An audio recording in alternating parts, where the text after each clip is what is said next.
जय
निश्चिंतीने पावलो विसावा निश्चिंतीने पावलो विसावा आता निश्चिंतीने पावलो विसावा निश्चिंतीने पावलो विसावा तया धावा तया धावा कृष्णया तया वाटे झाली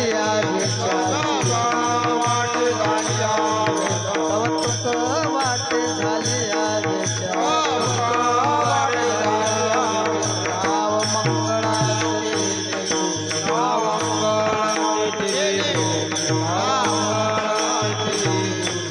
आता निश्चिंतीने पावलो विसावा निश्चिंतीने पावलो विसावा आता निश्चिंतीने पावलो विसावा निश्चिंतीने पावलो विसावा तलिया धावा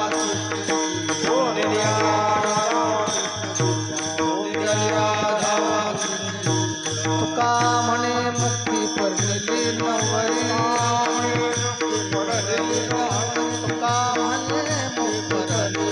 तुका म्हणे मुक्ती परलेली नवरी आता दिवस चारी खेडी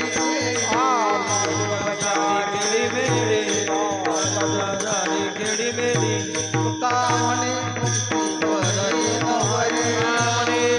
परलेली नवरी तुका म्हणे मुक्ती परलेली नवरी आता दिवस चारी खेडी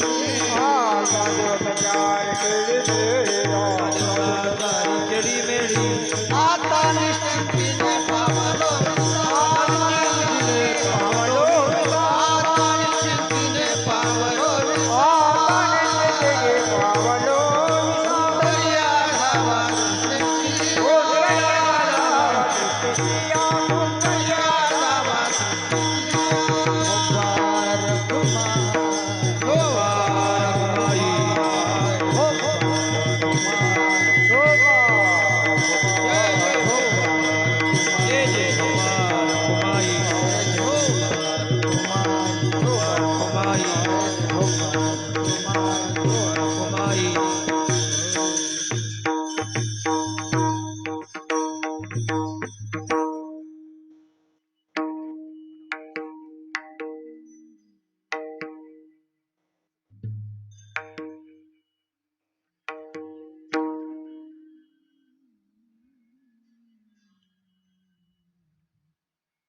याजसाठी केला होता अट्टहास याजसाठी केला होता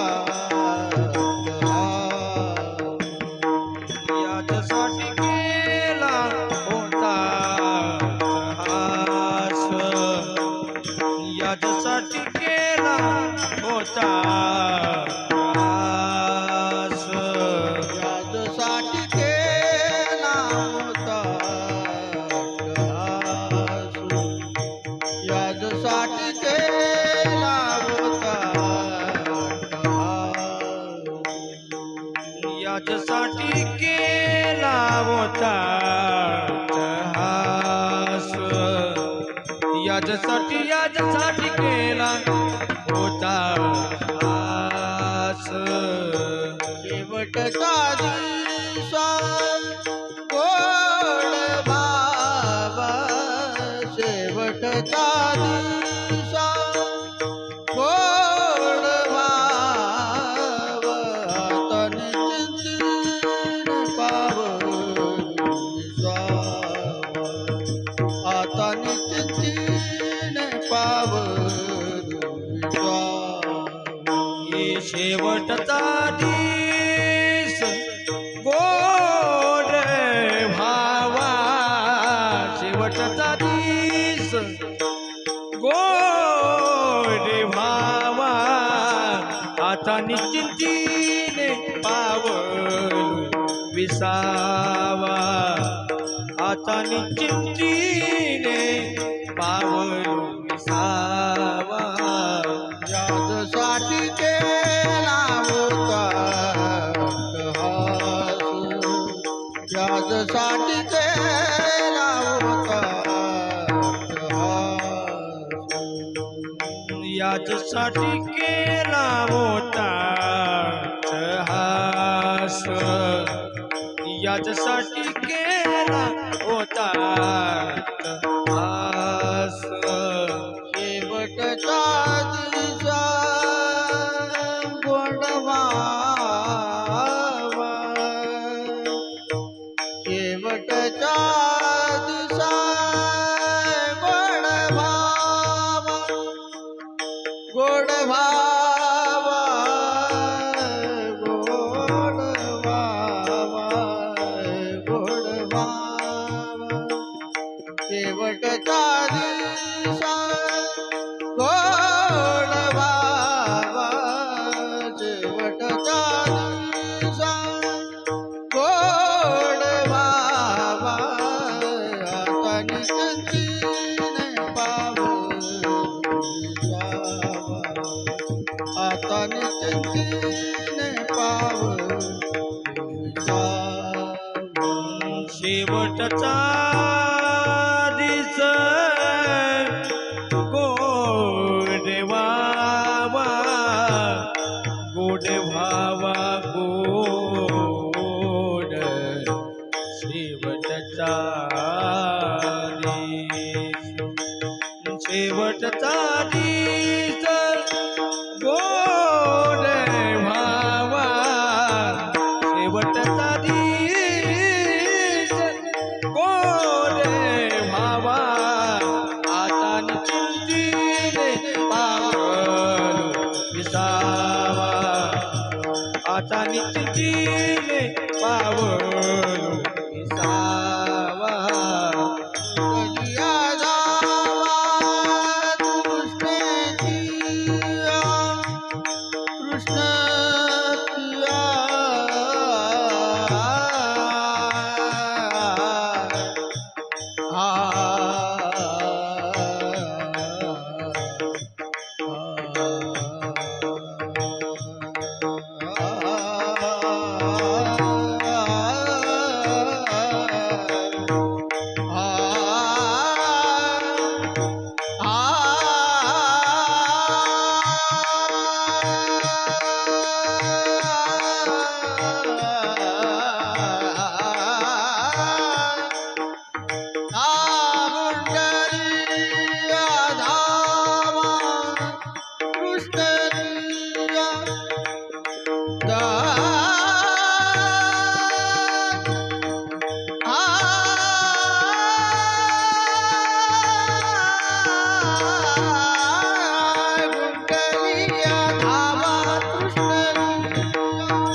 कुंटेलिया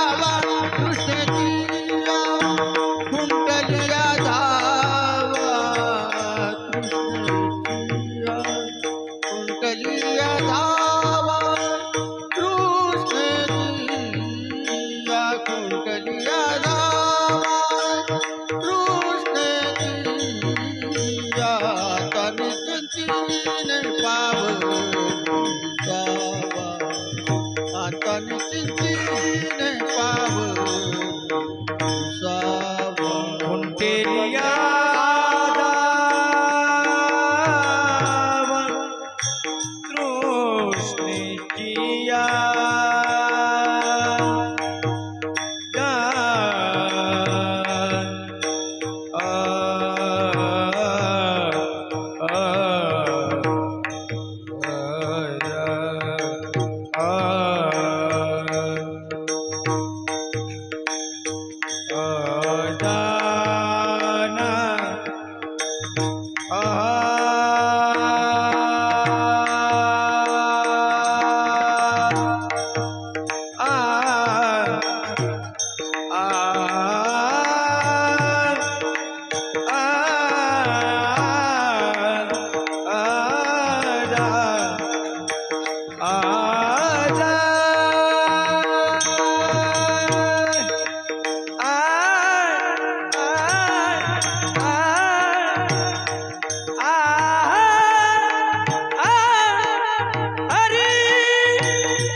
केला होता अट्टहास, शेवटचा दिवस गोड व्हावा, आता निश्चिंतीने पावलो विसावा, कुंटलिया धावा तृष्णेची या, कौतुक वाटे झालिया वेचांचे, नाव मंगळाचे तिने गुणी, आता निश्चिंतीने पावलो विसावा, कुंटलिया धावा तृष्णेची या. तुका म्हणे मुक्ती परणिली नोवरी, तुका म्हणे मुक्ती परणिली नोवरी, आता दिवस चारी खेडी मेडी, आता निश्चिंतीने पावलो विसावा, कुंटलिया धावा तृष्णेची या. पांडुरंगा पांडुरंगा करू प्रभुमानमा, पांडुरंगा करू प्रभुमानमा, हे पांडुरंगा करू प्रभुमानमा, पांडुरंगा करू प्रभुमानमा, पांडुरंगा करो प्रभुमानमान, पांडुरंगा करो प्रभुमानमान, हे पांडुरंगा करो प्रभुमानमान, पांडुरंगा करो प्रभुमानमान, तुझं रे शरण, तुझं रे शरण, संतांची गांजा कृपा गांजा कृपा हे दुसरे चरण, दुसरे चरण, संतांची त्यांच्या कृपा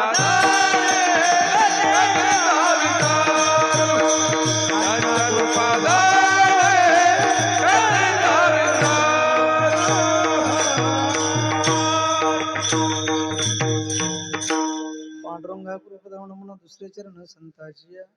यांच्या कृपादाने कथेचा विस्तारू बाबाजी सद्गुरुदास तुका प्रस्तुत.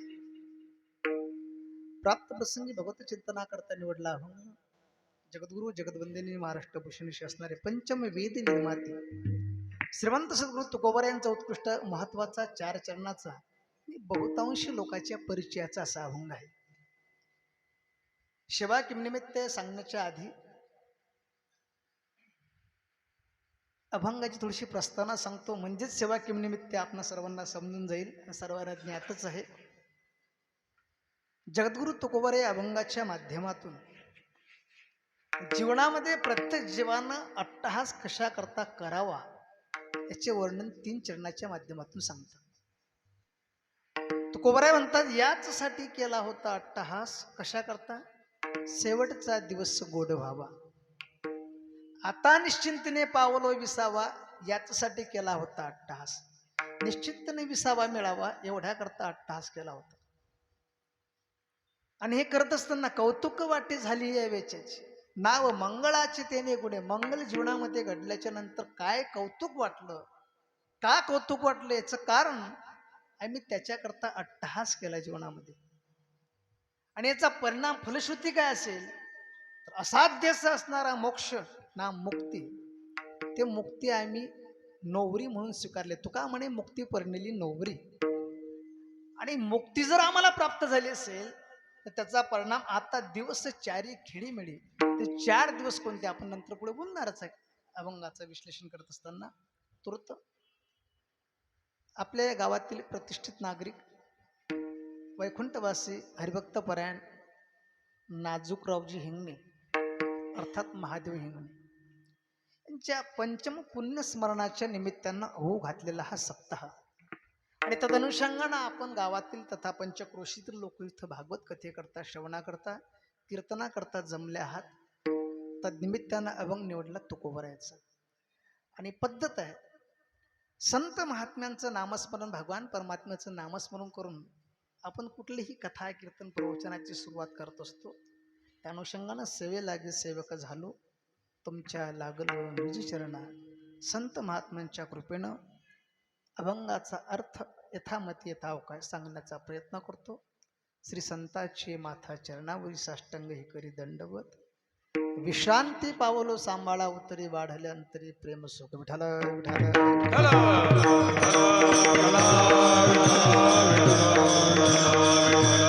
आणि या पुण्यस्मरणाच्या निमित्तानं दुसऱ्या दिवशी असलेले कीर्तनरूपी सेवा तदनिमित्त निवडला अभंग तुकोबारायचा. काही काही अभंगाचे ठसेच असे पडल्या लोकांच्या नजरेत की तो अभंग घेतला की लोकांना वाटतं की तिरवीच्या कीर्तनापुरतच चालते. तसं क्षणोक्षणाची किंवा याच्यासाठी केला होता.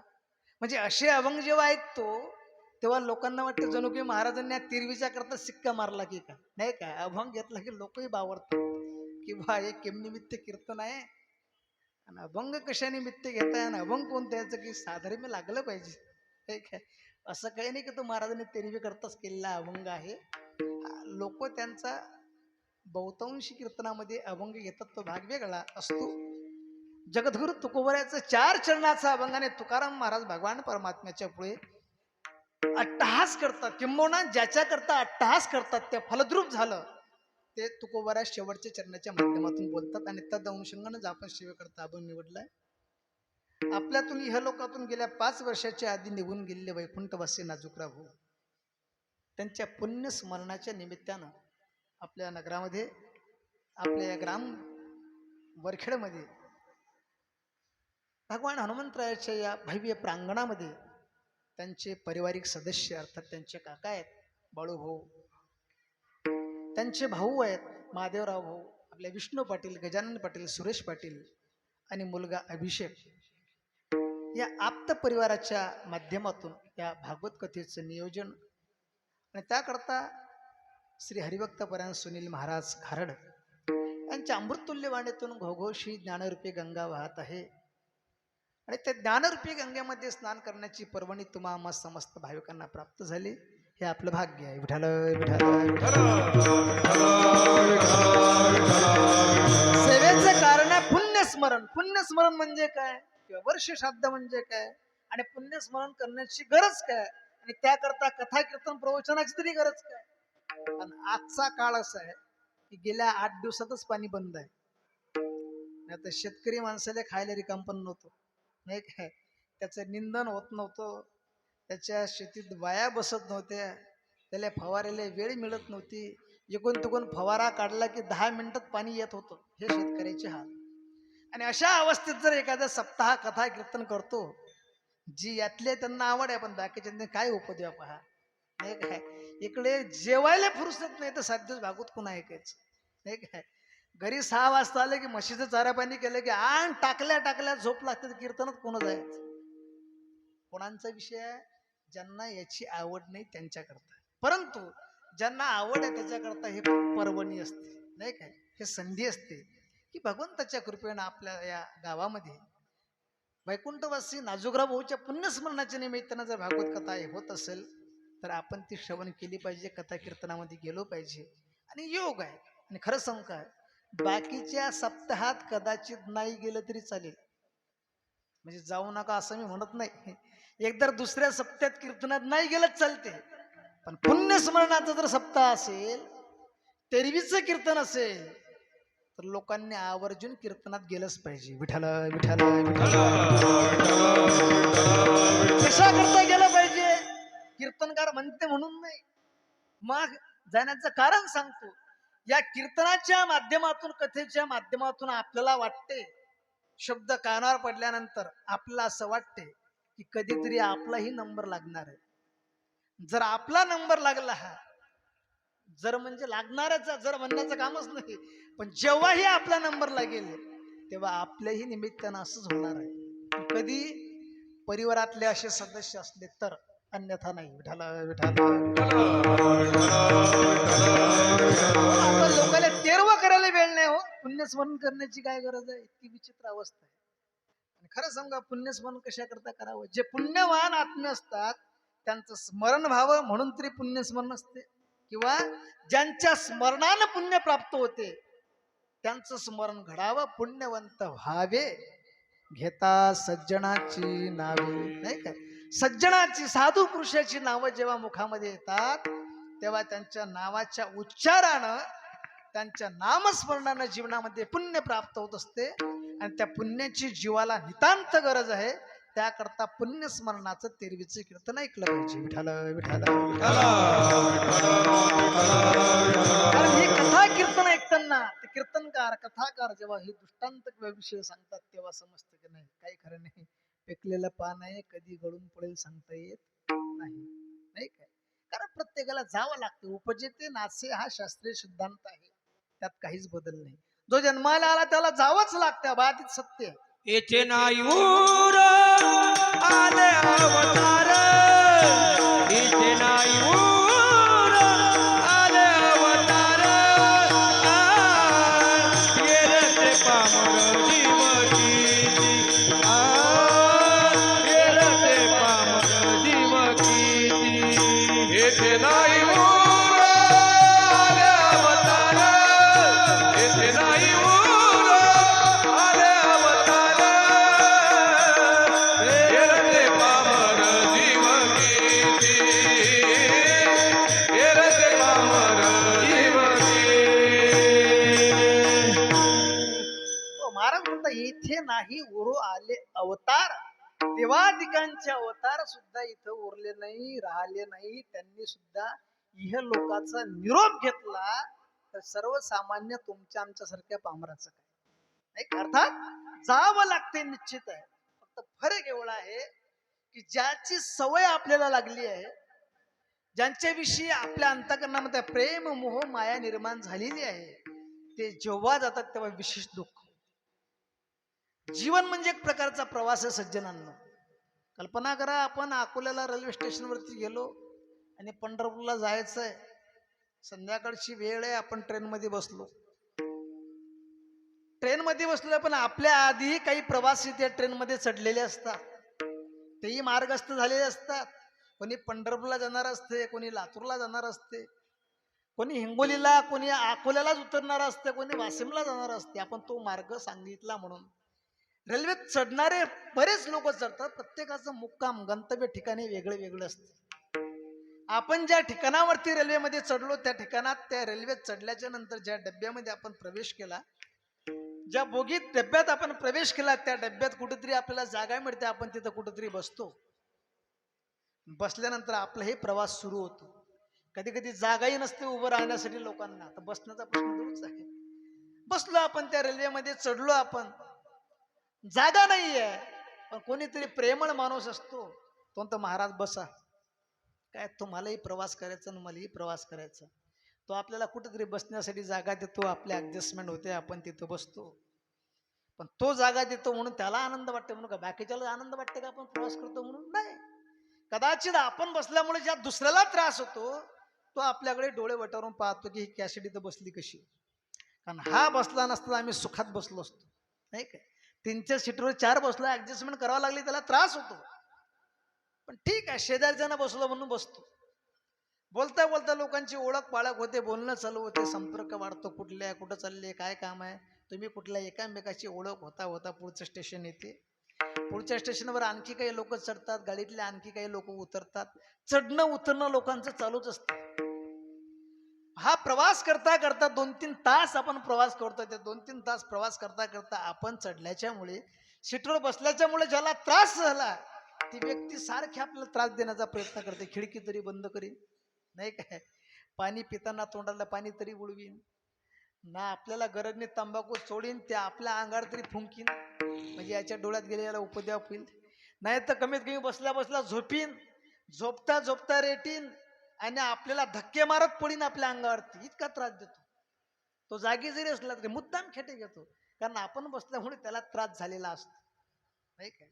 आणि मग आपण त्याला जर थोडस बोललो तर तो म्हणतो भाऊ जशी तुझ्या बापा माझ्या बापाची तशी तुझ्याही बापाची रेल्वे नाही. गपचूप जसं बस तसं बस, नशीन जमत उठून जा, तुझ्या आधी बसलो होतो मी नाही काय.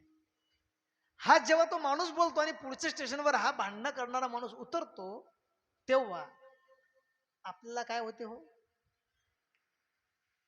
आपल्याला आनंद होतो का हे माहिती नाही, पण दुःख अजिबात होत नाही त्याच्या जाण्याचं. बरोबर. पण ज्याने आपल्याला पहिल्यांदा तिकीट चढल्यानंतर रेल्वेत बसवलं, जागा नसताना आपल्याला ऍडजस्टमेंट करून दिली, त्याच्या सहकार्यानं आपण त्या गाडीत चढलो, सीटवरती बसलो, पाहता पाहता आपण उस्मानाबाद धाराशिव पर्यंत पोहोचलो. तितक्यात तो आपला माणूस सांगतो, कडे हो आता मला उतरावं लागते नाही का, माझं तिकीट संपलं, मला इथंच उतरायचं. आणि जेव्हा तो माणूस गाडीतून खाली उतरतो ना, तेव्हा या माणसाला नितांत यातना होतात. आणि तो माणूस सांगतो, काय राजा तुम्ही होते तर 6 घंटे प्रवास जाणवला नाही हो, नाही का, घरचा एकटाच आलो तुम्ही, सोबत कोणी नव्हतं, पहिल्यांदा रेल्वेनं प्रवास करीत होतो, भीती वाटत होती की कसं होईल कसं नाही, नाही काय, एवढी चिक्कार गर्दी आहे, उभं राहायला जागा नाही, पण तुमच्यामुळे जागा मिळाली हो, तुमचे उपकार आहेत नाही काय, आणि आता तुम्ही चालले, मला खूप खराब वाटते नाही. तो माणूस जेव्हा रेल्वेतून उतरतो तेव्हा हा खिडकीतून त्याला बाय बाय टाटा करतो, काय हो पोचले की फोन करजा, याचा कोणी आहे का तू, याचा त्याचा गावातला नाही, घरातला नाही, कुळातला नाही, भावकीतला नाही, कोणीच नाही. रेल्वेतला एक प्रवासी जेव्हा उतरून जातो तेव्हा त्याला आपण हात देतो की तुम्ही घरी पोहोचले की मला फोन करा, आणि मग संपर्क सुरू होतात. कोणाचे, अनोळखी माणसाचे. आता रेल्वेचा प्रवास आपण बंद करू, तुळजापूरलाच थांबू, उस्मानाबादला. रेल्वे पंढरपूरला चालली, आपणही त्यात जाणार आहे, आपल्या तिकीटला आपण कधीतरी उतरणार आहे. फक्त दृष्टांताला मला सिद्धांत एवढा सांगायचा की ज्या माणसाच्या सहकार्याने आपण प्रवास सुरू केला, जेव्हा तो माणूस आपल्या सोबतून प्रवास करताना मध्ये उतरतो तेव्हा साध्या प्रवास करणाऱ्या माणसाला दुःख होते. तर ज्यांच्या सोबत आपण जगतोय, लहानचं मोठं होतोय नाही काय, किंवा ज्या बापाचा हात धरून चाललो, किंवा ज्या भावाला आपण चालणं शिकवलं, ज्या मुलाला शिकवलो, तो आपल्यातून गेल्यानंतर दुःख होईलच, यात ती मात्र शंका नाही. पण दुःख धरून बसून जर तुम्ही दुःख दुःख करत बसले तर जी गेलेली व्यक्ती रेल्वेतून उतरली ती परत रेल्वेत चढणार आहे का, नाही. रेल्वेचा प्रवास चालू होणार, व्यक्ती उतरली ती निघून जाणार, पण त्यांच्या आठवणी आपल्या सोबत राहतात. मला एक सांगायचं की त्या आठवणी आपल्या सोबत राहतात, की ओळख नव्हती हो, पण भाऊना अकोल्याला चहा पाजला, वाशिमला रेल्वे गेली तिथे त्यांनी नाश्ता आणला नाही काय, आणि उतरताना 2 वेळा सांगितलं की जरा सावकाश जा नाही की गर्दी आहे. अर्थात गेलेल्या व्यक्तीच्या प्रवासातल्या आठवणी राहतात. तसं जे आपल्यातून निघून गेले स्वर्गीय नाजूकराव भाऊ, त्यांच्या तुमच्यासोबत काय आठवणी जुडल्या आम्हाला माहिती नाही, पण आम्ही एका ठिकाणी एका विभागात कुठं ना कुठं आमचा संबंध याचा शेगवला. त्यामुळे त्यांच्या ना आमची आठवणी अशी आहेत की वरखेड म्हटलं, बाकी तर लोक आहेत तर सर्वच आमची जुने टाळकरी मंडळी, बिल्लेवार वगैरे सर्व मंडळी, सर्वांच्या आठवणी सोबत आहेत जुन्या सेवेच्या. पण अशी जी व्यक्ती आपल्यातून कायमची जेव्हा निघून जाते तेव्हा त्या व्यक्तीच्या आठवणी सातत्यानं डोळ्यापुढे येत राहतात, फिरत राहतात, आणि विशेषतः चांगल्या माणसाच्या नेहमीच राहतात नाही काय. आणि अशातून जे आपले वारकरी गेले त्यांच्या आठवणी, त्यांचं स्मरण होणं, की जे टाळकरी आहेत, जे माळकरी आहेत, आणि ज्यांच्या निमित्तानं सप्ताह होतो, निश्चितच ते पुण्यवानच आत्मे आहेत, यात तीळ मात्र शंका नाही. आणि त्याच अनुषंगाने मी हा अभंग निवडला की जेव्हा एखादा पुण्यवान महात्मा जातो त्याच्या स्मरणानं आपल्याला पुण्य होते, त्याच्या स्मरणानं पुण्याच्या निमित्तानं नामस्मरण होते, न पुण्यवंत भावे घेता सज्जनाची नावे. आणि आता अनुषंगानं जगद्गुरु तुकोबरायचा 4 चरणाचा अभंग निवडला. अभंग सोडवण्यापूर्वी, अर्थात अभंगाचा अर्थ आपल्या पुढे विशद करण्याच्या पूर्वी पुण्यस्मरण कशा करता करावं याची गरज काय थोडक्यात सांगतो, आणि मग सेवेकडे वळतो. विठाला विठाला हो, ते आपल्याकरता सांगण्याची गरज नाही. आपण इथं जे बसलेले लोक आहेत त्यांना याची आधीच कल्पना आहे नाही काय. काहींना असेल, काहींना पुसडशी असेल, काहींना पुसडशी नसेल, पण ज्यांना माहिती नाही त्यांच्याकरता म्हणून सांगतो. कशा करता पुण्यस्मरण करायचं, कशा करता वार्षिक श्राद्ध करायचं, मासिक श्राद्ध करायचं, पिंडदान करायचं, तेरवी करायची, हे संस्कार करण्याची गरज काय. नाही केलं तर काय बिघडते नाही का. बरं केलं तर फायदा काय, ठीक आहे, नाही केलं तर काही माहित नाही, पण केलं तर काय, काही फायदा असला तर केला पाहिजे, काय गरज काय. जसं आपण एखादा शेतात फवारा काढला तर समोर सांगतो किती रुपयात झाला हो एकराचा, आपण म्हणतो 400चा झाला, तुमचा तो म्हणतो 1000चा. अरे आमचा 400 तुझा 1000चा, फायदा काय. मग तो सांगतो याचा फायदा असा आहे की कुठलाही रोग आला तरी आमच्या कपाशीवर येणार नाही, गॅरंटी आहे. अर्थात ते शेतकऱ्याचा अनुभव असतो. किंवा एखादी वस्तू जेव्हा आपण विकत घेतो एखाद्या कंपनीची, तेव्हा विचारतो ही घेण्याचा फायदा काय, ही घेण्याचं कारण काय, याच्यापासून काही फायदा आहे का? असा प्रत्येक गोष्टीचा माणूस फायदा करतो, फायद्याचे विचार करतो. तर जेव्हा एखादी व्यक्ती हे लोकातून निघून गेली, मग जी व्यक्ती गेली त्यांच्या स्मरणाच्या निमित्तानं पिंडदान करणं किंवा अन्नदान करणं किंवा विद्यादान करणं किंवा नामस्मरण करण्याचा फायदा काय? सांगतो, भजन करा विठाल विठाल. सर्वात महत्वाचा विषय आहे की आपले जे 16 संस्कार आहेत त्यातला एक संस्कार नाही काय. दुसरी गोष्ट शास्त्रानं सांगितलं नाही करायचं म्हणून करायचं. त्याला महाराज शास्त्र सांगते पण आम्हाला पटत नाही, नसेल पटत नका पटत देऊ, पण शास्त्र सांगते म्हणून करायचं. नाही केलं तर समजा रस्त्यात कायदा आहे की रस्त्यानं चालताना डाव्या बाजूने चालायचं ठरलं. जो वाहनधारक आहे वाहन चालवत त्याने रस्त्याच्या डाव्या बाजूला चालायचं. नाही मी डाव्या बाजूला नाही चालणार, मग मधातून चालेल बरं. मग आता तुला सांगू राहिले ना बाबा उजव्या बाजून न चालता डाव्या बाजून चाल, मग चाल. का चालायचं डोकं लावू नको. कायदा आहे, घटना आहे, मार्गदर्शक तत्व आहे, त्या तत्वाचा अंगीकार करायचा. सांगितलं बस, त्याचा विचार आपण केला पाहिजे. का करू नये इकडे आपण डोकं लावूच नाही. शास्त्रानं सांगितलं ना, शास्त्र सांगेल ते सांडावे, ते राज्यही त्यांना मानावे. शास्त्रानं सांगितलं म्हणून करायचं, पण काही बी करायचं म्हणून नाही करायचं. त्याचा फायदा काय तर थोडक्यात सांगतो की इथं केलेलं अन्नदान, इथं केलेलं पिंडदान, तद्निमित्ताने इथं केलेलं कथा कीर्तन प्रवचनाच्या निमित्तानं होणारं जे पुण्य आहे ते जीवात्म्याला प्राप्त होत असते. त्याला महाराज इथं आम्ही आज वरखेडला इथं ही क्रिया करतो, ती जीवात्म्याला मृतात्म्याला तिथं प्राप्त होते. हे आमच्या मनाला पटत नाही, पटून द्या. थोडक्यात सांगतो म्हणजे लक्षात येईल. कल्पना करा आपण शेतकरी आहोत. पूर्वीच्या काळात शेतात कपाशीला जर आपण खत देत होतो तर पूर्वीची पद्धत कशी होती सकाराम महाराज? त्या झाडाच्या बुंद्याशी पायथ्याशी आपण थोडासा खड्डा खोदून त्याला रिंगण करून खत देत होतो, बरोबर ना? काळाच्या ओघात मजूर कमी झाले, मग रिंगण बिंगण बंद झालं. कुठंतरी एक जरा माती खत टाकायची, जरा माती टाकायची, खत दाबून टाकायचं, अशीच पद्धत होती पहिले.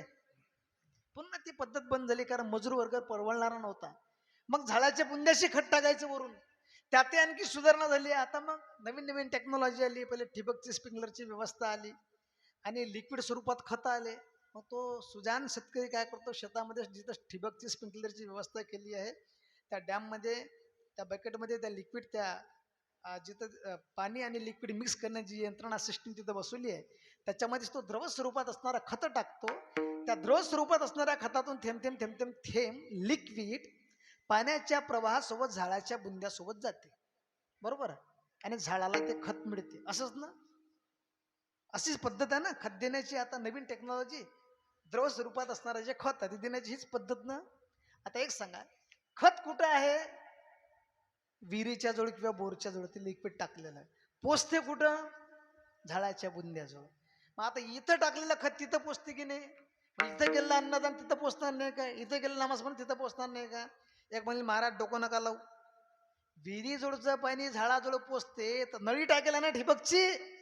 इथं कोणती नळी आहे तुमची? इथं पिंडदान करू राहिले, तिथं पोचू राहिले, सांगता काही चिवत्या बनवता. पाप म्हणजे धमकीन, पुण्य म्हणजे बोलता. हा तुमच्या लोकांचा धंदा आहे असं आम्हाला सांगतात. विठाल विठाल. ठीक आहे, तिथं ठिबकची नळी आहे, पण इथं कोणती नळी आहे? इथं बिना नळीचं कसं जाते ते सांगतो, म्हणजे आपल्या लक्षात येईल. नाही काय? कारण काय बुद्धिजीवीवादी प्रमाण्यवादीचे लोक आहेत ते सहजासहजी मानत नाही. तो एक काळ होता पूर्वी लोकांनी सांगितलं कोणी ऐकत होत. आता ऐकताना लोकांना हे का पहिले सांगा, पटलं तर आम्ही स्वीकार करू, नाही तर तुमचं ठेवा. कीर्तन झालं मी इथंच झटकतो, चादर सोबत घरी निघून जातो. इतकी विचित्र अवस्था असतो. हा तुमचा आमचा दोष नाही. जगद्गुरु तुकोबाराचं ऐकलं नाही लोकांनी, आमचं कुठून ऐकते? नाही, महाराजांनी सांगितलं लोकांना तर लोकांनी महाराजांचं नाही ऐकलं. बोलतो पुढे कीर्तनात अभंग सोडताना, म्हणजे आपल्या लक्षात येईल. तर आमच्यासारख्या टुकारा डाकार लोकांची काय गोष्ट आहे. मला विशेष सांगायचं होतं की इथं केलेली क्रिया, इथं केलेलं पिंडदान जीवात्म्याला तिथं कसं पोचते सांगतो. भजन करा विठाल विठाल. कल्पना करा की आपल्या गावातला एखादा गरीबाचा मुलगा शिकण्यासाठी मुंबई सारख्या शहरामध्ये गेला. त्याचा MBBS ला किंवा MD ला कुठेतरी नंबर लागला. ठरल्याप्रमाणे 2-3 लाख रुपये फी भरली. 1-1.5 लाख रुपये फी भरायची बाकी होती. आणि आजचा शुक्रवार, सोमवारी परीक्षा नाही काय, आणि फी भरण्याची लास्ट डेट शनिवार, आणि शनिवार हाफ डे. शनिवारची दुपारपर्यंत शाळा कॉलेज होतं. शुक्रवारीच मुलानं बापाला फोन केला, बाबा माझी 1 लाख रुपये फी भरायची बाकी आहे. म्हटलं मग ती उद्या 10 वाजेपर्यंत जर भरली तर मला सोमवारी परीक्षा देता येईल, अन्यथा परीक्षेपासून वंचित राहील. बाप म्हटला मूर्खा तू आता सांगतोय, आता 8:30 वाजले, 9:30 वाजले, नाही काय, आता तुला 1,00,000 रुपये कुठून पोचून देऊ? बरं आता माझ्याकडे 1,00,000 रुपये बी नाही. आता पैसे मला 4 चौघाकडून उसने करावं लागतील, जमा घ्यावं लागतील करून, आणि मग तुझ्याकडे घेऊन यावं लागतील. बरं घेऊन यायचं म्हणजे काय, इथून शेगावला जायचं का? ते मोटरसायकलला किक मारली म्हणजे 10 मिनिटात तिथं 1,00,000 रुपये जुळवा करायचे आणि तुझ्यापर्यंत घेऊन यायचे अशक्य. आता काय करणार? विचार करता करता रात्रीचे 12 वाजले, पण पैसे काही भेटले. रात्री कोण पैसे देणार हो, नाही काय? हक्काचे असतं पैसे देत नाही कोणी, तर उसने कुठून देणार? या काळात तर शेतकरी सर म्हणजे कठीण काम असते. सकाळी माणसानं कुठेतरी धावपळ केली, पैसे जमा केले, 1,00,000 रुपये जमा झाले. 9 वाजता मुलाला फोन केला, बाबू पैसे जमा झाले, पण ती फी भरण्याची ती वेळ किती आहे लास्ट? मला बाबा कमीत कमी 12 वाजेच्या आत पैसे भरला गेले पाहिजे, म्हणजे मला सोमवारी परीक्षा देता येईल. बापाला, बाळा पैसे तर 1,00,000 रुपये जमा केले, पण आता 9:30-10 वाजले, तुला 12 वाजेपर्यंत मी मुंबईला कसे घेऊन येऊ शकतो रे? मुलगा म्हणला, ते मला काही सांगू नका, माझे जर पैसे 12 वाजेच्या आत भरले गेले तर मला परीक्षा देता येईल, अन्यथा मी परीक्षेपासून वंचित. आणि तुम्ही आधी कर्ज करून भरलेले 2,00,000 रुपये पाण्यात बुडले आता समजा. त्या माणसानं डोक्याला हात लावला, काय करावं? कोणातरी माणसाला विचारावं, चांगल्याची सल्ला घ्यावी. कमीत कमी शेगावला रेल्वे स्टेशनवर जाऊ असं म्हणत, वंदे भारत चांगली फास्ट चालते. यदा कदाचित जर शेगावला स्टेशनवर असेल वंदे मातरम, वंदे भारत ट्रेन किंवा आणखी कोणती फास्ट चालणारी ट्रेन, जर एखादा हावडा बिवडा मेलगिरी असेल, कदाचित जर 2-3 तासात घेऊन जात असेल, शंका मुलाची बापाची, तर होऊ शकते आपले पैसे 12 वाजेपर्यंत पोचतील मुंबईला. जायला काय हरकत आहे? म्हणून बापानं 1,00,000 रुपयाचं ते गाठोळे घेतलं, पिशवी घेतली आणि कन फाट्यापर्यंत पोहोचला. 10 वाजता फाट्यावर गेला, डोक्याला हात लावून बसला. गावातून जाणारा दुसऱ्या एका मुलाने त्या माणसाला पाहिलं, म्हणलं, का हो भाऊ, एवढं काय संकट पडलं? चेहरा पडला तुमचा, भानगड काय? त्यानं सांगितलं, भाऊ मुलाचे पैसे भरायची वेळ 12 वाजताची आहे, मी आता वरखेड फाट्यावरती आहे, मला आता अर्जंट मुंबईला जायचं, 2 तासात मुंबईला जाऊ कसा? कारण मी जर नाही मुंबईला गेलो तर पैसे जाणार कसे? मुलगा म्हटला, महाराज काळजी करू नका, आपल्या गाडीवरती बसा. पोराने त्या काकाला म्हाताऱ्याला गाडीवरती बसवलं, सरळ स्टेट बँकेत घेऊन गेला. रेल्वे स्टेशनला गेल्यानंतर मुलाला असं वाटलं की जमलं म्हाताऱ्याला, हे आपल्याला डायरेक्ट रेल्वेतच बसून देते की काय? रेल्वेच्या पुढे गेल्यानंतर म्हातारा म्हणते, अरे अरे स्टेशन मागे गेलं ना. म्हटलं, काका स्टेशन पाहायचं नाही, आपल्याला SBI मध्ये जायचं. म्हणलं, कशा करता? अरे पहिले टाइम झाला मला, तू कुठं मला बँकेत फिरवतो, मला स्टेशनवर सोडून दे. मुलगा म्हटला, काका काळजी करू नका, तुम्हाला पैसे मुंबईला घेऊन जायचे ना. म्हटलं, हो, माझ्यासोबत चला. त्याला बँकेत नेला. 11 वाजले. 11 वाजता बँकेत लाईनमध्ये लागलं. 2-3 नंबर होते. बुड्याचा जीव धडधड करत होता. 1 तास राहिले. गावातल्या पोरावर ते भरोसा ठेवून आपण बँकेत आलो. आणि हे बिलिंद्र स्टेशनवर तर काही गेलं नाही, पण बँकेत घेऊन आलं, नाही काय? फुकट्याच्या गाडीवर आलो. याला नाही म्हणता येत नाही, गावातला आहे, मोठ्या माणसाचं आहे, काही बोलताही येत नाही. आता करायचं काय? त्या म्हातारा त्या पोराला म्हणे, ओ भाऊ, 1 तासात जर होऊ शकते काही जाणं झालं तर माझं झटलोक जाईन, तडलोक तर जाऊ दे, पण पैसे घेऊन जाते, इथं कशाला बसवलं? तो म्हणला, आजोबा तुम्ही काळजी करू नका. तर तो डोकं फिरलं की काय?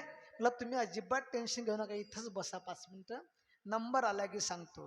ठरल्याप्रमाणे नंबर आला. भाऊनं स्लिप भरली होती, RTGची काय असं NFTची स्लिप भरली होती. ठरल्याप्रमाणे काउंटर गेलं. म्हातारा म्हणला, आजोबा ते पैसे काढा आणि काउंटरच्या कॅशियरच्या पुढे पैसे द्या.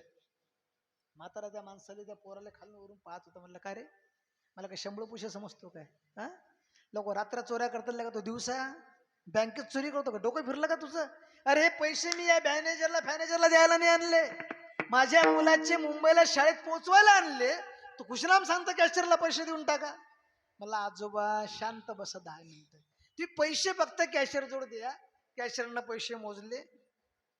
ठरल्याप्रमाणे काय असेल ती प्रोसेस केली. याच्या स्लीपवरती एक शिक्का मारला, अर्धा कागद फाडला, म्हाताराच्या हाती टेकवला. म्हटलं, आजोबा तुमचं काम झालं, जा. म्हातारा म्हणला, काम झालं म्हणजे? तुम्हाला ज्याला पैसे द्यायचे त्याच्यापर्यंत पैसे पोचले. ते म्हातारा म्हणलंय, हे अशीच पिकले का आमचे? हा, अरे तुझी जेवढी सर्व्हिस आहे याच्या 5 पट मी उन्हाळे पावसाळे खाल्लेले का? जागेवरून हल्ला नाही, खुर्चीवर बसलेला आहे, हे पैशाचं बंडल तुझ्या पुढे टेबलावरती पडलेलं आहे, मला शहाणपणा शिकवते, तुमचे पैसे मुंबईला पोचले, मला का तू शंभळ पूजा समजतो का? तो कॅशियर म्हणला, आजोबा तुम्ही शांत बसा हो, या मुलासोबत बोला, आमच्याशी डोकं नका लावू तुमचं, हे स्लिप घ्या, चला हा बाजूला. ते मुलाजवळ गेलं, म्हणलं काय रे नातोबा, गावातल्या चांगल्या माणसाचा पोरगा म्हणून तुझ्या गाडीवर बसलो. हे काय, मी कधी तर कोणाच्या गाडीवर बसत नाही, चुकून तुझ्या गाडीवर बसलो, तुझ्यावर भरोसा ठेवला, स्टेशन सोडलं आणि बँकेत आलो. तुने ते पैसे होते नव्हते दुसऱ्याचे हवाले करून टाकले, आणि हे 2 बोटाचे कागद माझ्यावर दिला आणि मला शहाणपणा शिकवतो पैसे मुंबईला पोचले. डोकं फिरलं का तुझं? तो म्हणला, आजोबा माझं डोकं नाही फिरलं, तुम्ही 2 मिनिटं गप्प बसा, पहिले पिंट्याला फोन करा. म्हाताऱ्यानं नंबर दिला, कागदावरचा नंबर घेतला, त्या मुलानं मोबाईल डायल केला, मुलाला फोन लावला. म्हटलं, बाबू तुझ्या बाबाने बँकेत टाकायला पैसे आणले होते, ते पैसे मी अमुक अमुक खात्यामध्ये टाकले, जरा ऑफिसमध्ये जाऊन चौकशी करून 2 मिनिटात वापस कॉल कर. मुलगा ऑफिसमध्ये गेलं, शाळेच्या कॉलेजच्या कार्यालयात गेलं, प्रिन्सिपलला भेटलं, तिला सिस्टम जे कोणी अधिकारी असतील त्याला भेटलं, आणि पैसे पोचले. पण रिसिप्ट घेतली कॉलेजची, हॉल तिकीटला उड्या मारत मारत बाहेर आला, परत बापाला त्या मुलाच्या मोबाईलवरती फोन केला. म्हटलं, बाबा बरं झालं जीवात जीवाला तुम्ही 10 मिनिटाच्या आधी फोन केला, आता कार्यालय 12 वाजता बंदच झालं असतं. तो म्हणला, म्हणजे तुम्ही टाकलेले पैसे मला पोचले. म्हातारानं डोक्याला हात लावला की पोरग इथं आहे, हा बँकेतला माणूस जागेवर बसलेला आहे, पैशाचं बंडल माझ्या पुढे पडलेलं दिसते, 1,00,000 असेच आहेत, आणि पोरगा म्हणते पैसे शाळेत पोचले. एका पागल झाले की काय? तो मुलाला म्हणला, अरे झालं कसं? म्हणलं, बाबा तुम्हीच तर पैसे टाकले, तुम्ही पैसे टाकले, आमच्या शाळेत पोचले, प्रिन्सिपलनं सांगितलं, मला हॉल तिकीट मिटलं, मी आता उद्या परवा परीक्षा द्यायला मोकळा. आता पैसे मुंबईला गेले कसे सांगा? पैसे कुठे आहेत? शेगावच्या बँकेत. टाकणारा कुठे आहे? शेगावच्या बँकेत. ज्याच्याकडे दिले तो कुठे आहे? शेगावच्या बँकेत. तो कॅबिनच्या बाहेर निघला नाही. इथून 500 किलोमीटर असणारा त्याचा मुलगा मुंबईला, त्याच्या शाळेत पैसे पोचले, त्याला हॉल तिकीट मिळालं, तो परीक्षा देण्यासाठी मोकळा झाला. पैसे मुंबईला गेले कसे? कसे गेले? आपण कधी डोकं लावलं का असं? नाही लावत ना? नाही, जाऊ दे, हे नाही कळलं तुम्हाला. आता मुख्यमंत्र्यांनी तुम्हाला पैसे टाकले म्हणतात, आले ना 3-3 हजार रुपये. तो तर नागपूरला ना तर मुंबईला होता, आले ना तुमच्या खात्यात, कोणाची वरखेडच्या खात्यात, कोणाच्या जवळच्या खात्यात, कोणाची शेगावच्या खात्यात, आले ना? की तू आलता 500-500 नोटा घेऊन 6 पैसे आले ना खात्यात. कसे आले? कसे आले हे माहित नाही, पण खात्यात आले. इथून गेले कसे माहित नाही, पण तिथल्या खात्यात गेले. कसे गेले आपण कधी डोकं लावलं का? नाही. का? कारण ते डोकं लावण्याचे टेक्निक, बुद्धी आपण त्या क्षेत्रात अभ्यास केल्याने आपल्याला कळत नाही. यंत्रणा आहे, ते टेक्नॉलॉजी आहे, ते विज्ञान आहे, की त्याने इथं खात्यात पैसे टाकले की सेकंदात समोरच्या खात्यात ट्रान्सफर होतात, नाही काय? ही जशी विज्ञानाची टेक्नॉलॉजी आहे तशी अध्यात्माची टेक्नॉलॉजी आहे. इथं पिंडदान केलं की जीवात्म्याला तिथं पोचते. कसं? डोकं लावू नका, टेक्नॉलॉजी आहे. विठाल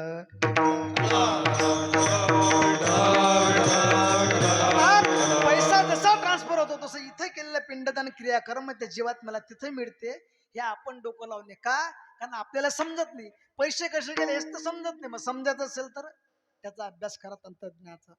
जेव्हा तुम्ही त्या टेक्नॉलॉजीचा अभ्यास करसाल तेव्हा तुम्हाला समजते की पैसे इकडून तिकडे डायरेक्ट गेले कसे, नाही काय? तसं हे समजण्यासाठी या क्षेत्राचा अभ्यास करा, म्हणजे समजेल की इथं गेलेलं तिथं पोचते कसं, नाही काय? नाही कळत ना आपल्याला, पण आपल्या मुलांना सांगल्यानं पैसे पोचले, आपण भरोसा ठेवतो ना.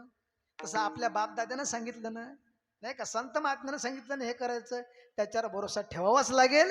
जर त्याच्यावर भरोसा ठेवला तर मी इथं गेलं जे केलं ते त्याला तिथं पोचलंच, यात तीळ मात्र शंका नाही. म्हणून पुण्यस्मरण करावं. विठाला आता जीवात्म्याच्या निमित्ताने हे क्रियाकर्म इथं जेव्हा आपण करतो तेव्हा त्याचा फायदा, त्याचा लाभ त्या जीवात्म्याला तिथे मिळतो, त्याला पुढची सद्गती प्राप्त होते. तेवढ्या करता ते क्रियाकर्म जे सांगितले ते आपण केलं पाहिजे. आणि त्याच उदात्त हेतून नामस्मरण घडावं, सत्संग व्हावा, किंबहुना हजारो पाप ज्यांनी जीवनामध्ये केले तेव्हा त्या पाप्याचा उद्धार होण्याच्या करता सर्वात मोठं साधन जर काय असेल श्रीमद भागवत कथा, नाही काय? गयेला 1000 क्रिया केल्यानंतर, पिंडदान केल्यानंतर जर एखाद्या जीवात त्याला मुक्ती होत नसेल तर त्यालाही मोक्ष देण्याचं, मुक्ती देण्याचं काम जर काय करत असेल श्रीमद भागवत कथा करते. तुम्ही पहिल्या दिवशी, कालच्या दिवशी महात्म्यामध्ये आपलं ऐकलं, गयेला 1000 पिंडदान केल्यानंतर जे पुण्य प्राप्त होते ते एक श्रीमद भागवत कथा केल्यानंतर जीवात्म्याचा उद्धार होतो. आणि त्याच अनुषंगाने या परिवारातील त्या स्वर्गीय नाजूकराव भाऊंचे काका आहेत, भाऊ आहेत, मुलं आहेत, पत्नी आहे, आपतिष्ट परिवार आहे, यांनी या भागवत कथेचे नियोजन केलं. आणि तद अनुषंगानं आजच्या दुसऱ्या दिवशी आलेली बा पुष्पशिवा माझ्या वाट्याला. विठाल विठाल. गुरु तुकोबारा सांगता याच साठी केला होता अट्टहास. शेवटचा दिवस गोड व्हावा. शेवटचा दिवस गोड व्हावा म्हणजे काय? हा? शेवट गोड होणं तुमच्या आमच्या हाती आहे का? आणि होणं म्हणजे नेमकं काय? शेवटचा गोड दिवस गोड व्हावा यासाठी प्रत्येक जण प्रयत्न करते. कोणाला वाटतं आपला शेवट चांगला होऊ नये? प्रत्येक जण हा विचार करतो. पण आपण शेवट समजतो म्हणजे काय? ज्या दिवशी देह ठेवला तो शेवट समजायचा का? हा? तुमचं शेवट गोड होणं म्हणजे का? भगवान परमात्म्याची प्राप्ती होणं हा शेवटचा दिवस, की ज्याच्यामुळे भगवान परमात्मा आपला असं होतं की मुना आपण भगवान परमात्म्यापर्यंत पोहोचतो. जेव्हा आपण शेवटचं चरण बोलतो ना, तुका म्हणे मुक्ती पर्णली नवरी आता दिवस चारी खेडीमेडी, ही अवस्था प्राप्त होणं हा शेवट गोड होणं, नाही का? एरवी जरी विचार केला ज्यांचा अभंग त्या जगद्गुरु तुकोबारायांचं जीवन चरित्र पाहिलं तर आपल्या लक्षात येईल. ज्या तुकाराम महाराजांच्या घरी पाहुणे यावे, पाहुणे म्हणजे साया चुलता बहीण भाऊ हे नव्हे, जगाचा मालक भगवान परमात्मा यावा. जगाचा मालक ज्यांच्या घरी यावा तो किती मोठा माणूस. त्या तुकोबाराच्या घरी जीवनात भगवान परमात्मा आल्यानंतर त्या भगवंताला जीव घालण्याच्या करता जेवणात दरदरीत पाण्या माझी रांधेली अकणे, इतकी विपन्न अवस्था असावी. त्या तुकोबारांचं शेवट पहा, त्याला न्यायला भगवान परमात्मा आले, नाही काय? आणि ह्याच भारताचा एक राजा धृतराष्ट्र, नाही काय, जो पूर्ण भारताचा राजा आहे. 100 मुलं आहेत त्याला. साधे नाही, शूरवीर आहेत, नाही काय? ताकदवान आहे, शक्तिवान आहे. असे 100 पुत्र असलेला धृतराष्ट्र. पण त्याचा शेवट बघा, शेवट जर पाहला तर शेवटी अरण्यात आग लागून खाकून भस्म झाला. त्याचं जर जीवन पाहिलं, पुत्राच्या वियोगाच्या नंतर जेव्हा तो पांडवांच्या घरी राहतो तेव्हा तिथं भीमदादा त्याच्या घरी. भीमदादाची एक सवय अशी होती, काम कमी ताकद जास्त. आणि असं बरेच वेळा होते, ज्याला काम नाही त्याला ताकद जास्त असते. रिकामी ताकद असली की ते लोकले त्रास देण्यात असते, नाही का? चांगला उपयोग फार कमी, पण विचित्र उपयोग ताकदवाले करू शकतात, करतात असं मी म्हणत नाही. पण भीमदादा, त्या भीमदादानं तेच केलं. हे धृतराष्ट्र जेवण करायला बसला की भीमदादानं त्या म्हाताऱ्याच्या पुढे जायचं, हे म्हाताऱ्या, अरे आम्ही तर कुत्रे पोसतो, कुत्रे, तुला खाऊ वाटलं तर आमचं कुठे बिघडते? आता सांगा, ज्याच्या घरचं जेवतो तो जर आपल्याला शिवपमा तिथे खा वाटेन काय? पण काय करणार, कसं तरी म्हातारा खायचा, 2-4 घास खायचा, उठून जायचं. दररोज म्हाताऱ्याची शक्ती क्षीण होत चालली, अन्न खावासं नव्हतं वाटत, नाही काय? एका दिवशी म्हाताराने तक्रार केली धृतराष्ट्रानं धर्मराजाकडे की भीमदादा असं असं बोलतो. भीमदादा असं बोलतो म्हटल्यानंतर धर्मराजाने भीमराजाला समजून सांगितलं की भीमा, असं बोलणं चुकीचं आहे, म्हातारे वयोवृद्ध माणसं आहे, असं बोलू नये. भीमदादाला सांगितलं, भीमदादाला राग आला आणि दुसऱ्या दिवशी म्हातारा जेवण करायला बसले. भीमदादा त्याच्या आधीच म्हाताऱ्याच्या पुढे बसला. म्हणलं, ए म्हाताऱ्या, आमच्या भावाभावात भांडणं लावतो की काय? नाही काय? तुला सांगू काय?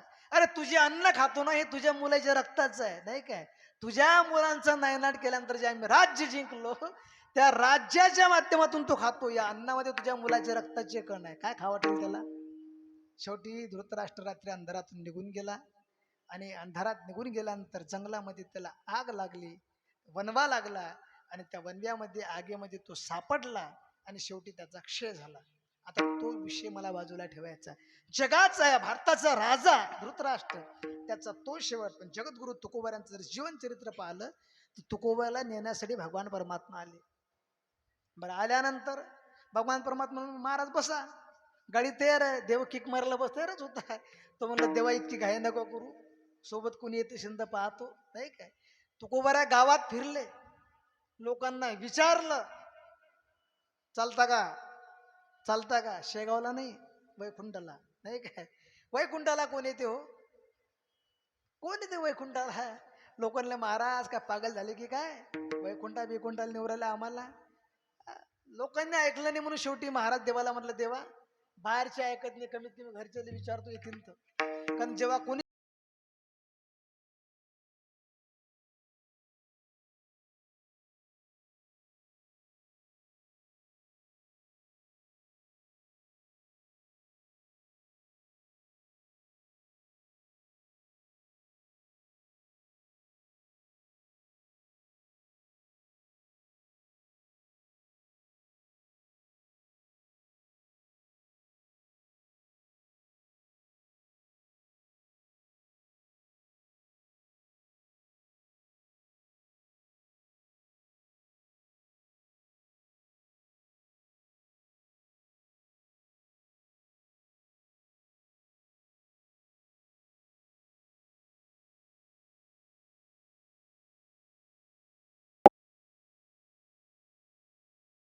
व्याख्या कोणती आहे. पण तुकोबारांनी विचार केला गावात कोणी भरोसा ठेवत नाही, मग शेवटचं भरोशाचं कोण आहे तुमच्या गावात? समजा आपल्याला कोणा भरोसा नाही ठेवला तर शेवटी भरोसा कोण ठेवेल आपल्याला असं वाटते? हा बायको. हा महाराज तोच फॉर्म्युला वापरला. घरी गेले जिजाबाईला विचारा, जिजाबाई देव न्यायला देव न्यायला. म्हटलं मग वैकुंठला जायचं. जे म्हणलं रे बापरे वैकुंठला जायचं. म्हटलं हो हो, आपलं तर घरी काम पण नाही, वर निन्न खुरपणं चालू आहे, सोयाबीन सोंगायची बाकी आहे, उडीद मुगाच्या शेंगा तोडायच्या बाकी, असंच ना. जे म्हणलं देवा ते जमणार नाही महाराज, वैकुंठा जाण्यासाठी आम्हाला वेळ नाही, तुम्हाला जाणार असेल तर निवांत जा, नाही करमलं तर परत या. नाही का, म्हणजे त्यांना हेही माहित नसावं की वैकुंठ काय. तुकाराम महाराजांच्या पत्नीनं तुकाराम महाराजला नाकारलं, त्यांनी सुद्धा वैकुंठ देण्यासाठी हो म्हटलं नाही. शेवटी भगवान परमात्म्यासोबत तुकाराम महाराज गेले. तुकाराम महाराज नेण्यासाठी देव आले. हा जो क्षण जीवनातला तुकोबरायचा आहे, तुकोबराचा तोच क्षण अभंगाच्या पहिल्या याच्यासाठी केला ओटाटास, याच्यासाठी केला ओटाटास, याच्यासाठी केला ओटाटास, याच्यासाठी केला ओटाटास, याच्यासाठी केला ओटाटास, याच्यासाठी केला ओटाटास,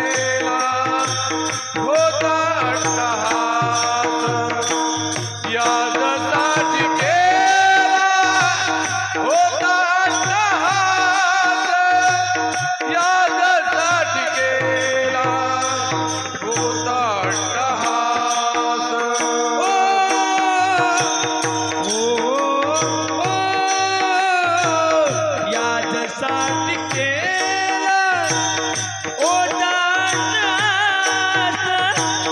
याच्यासाठी केला ओटाटास, याच्यासाठी केला ओटाटास, याच्यासाठी केला ओटाटास. शेवटचा दिस गोड व्हावा,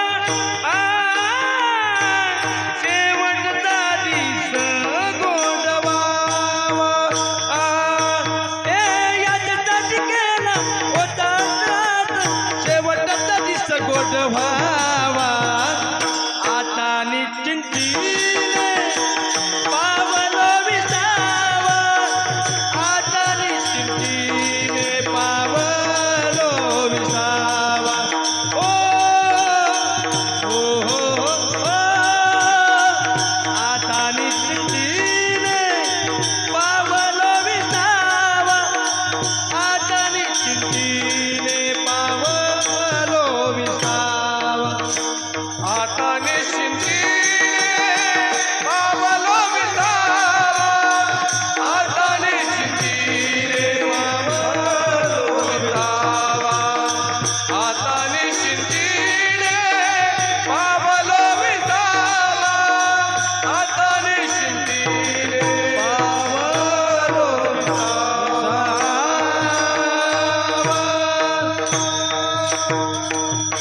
जगद्गुरु तुकोबाराला भगवान परमात्म्याची भेट होणं किंबहुना भगवान परमात्मा त्यांना न्यायला येणं याचसाठी केला होता अट्टास. देव आपला असा होणं किंबहुना आपण देवाचं होणं एवढ्यासाठी जीवनभर अट्टास केला होता, नाही का. आणि हाच दिवस खरा गोड होणं आहे, अर्थात भगवान परमात्म्याची प्राप्ती होणं. आणि तदनुषंगानं हा अभंग आपण सेवेकडे म्हटलं. तुकाराम महाराजांना नेण्यासाठी देवाने यावं, नाही काय. आणि जीवनातलं खरंच मोठं जर काय असेल, अंतिम साध्य असेल तर तेच की भगवंत आपला असा होणं किंबहुना आपण भगवंताकडे जाणं.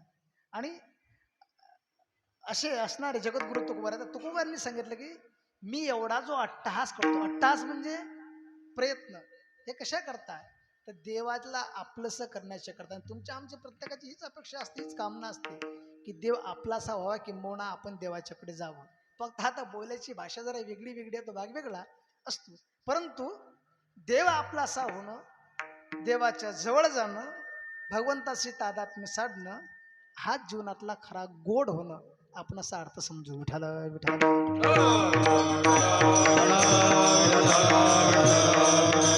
आणि जावं लागते. मी तर पहिलं सुरुवातीलाच बोलून गेलो की देवाच्या जवळ जायला की लोकातून जावला, तिथं कोणी राहिलं नाही हे सांगण्याची काही गरज नाही.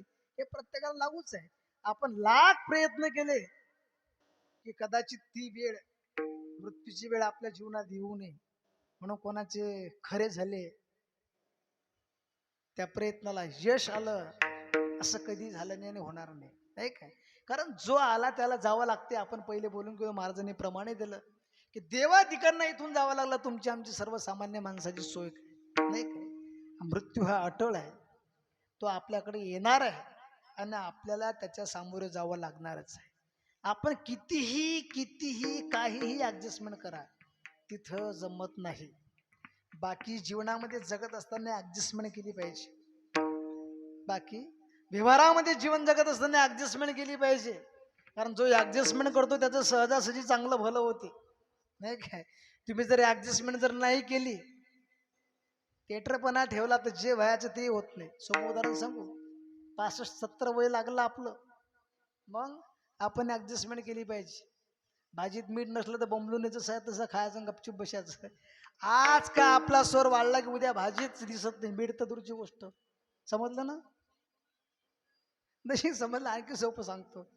कल्पना करा की जर कदाचित मुलीच्या आतून, सुनेच्या आतून कब्बशी पडली आणि फुटली, कधी आपण 60-65 झाल्याच्या नंतर कोण्या सासून सुनीले बोलायचं नाही.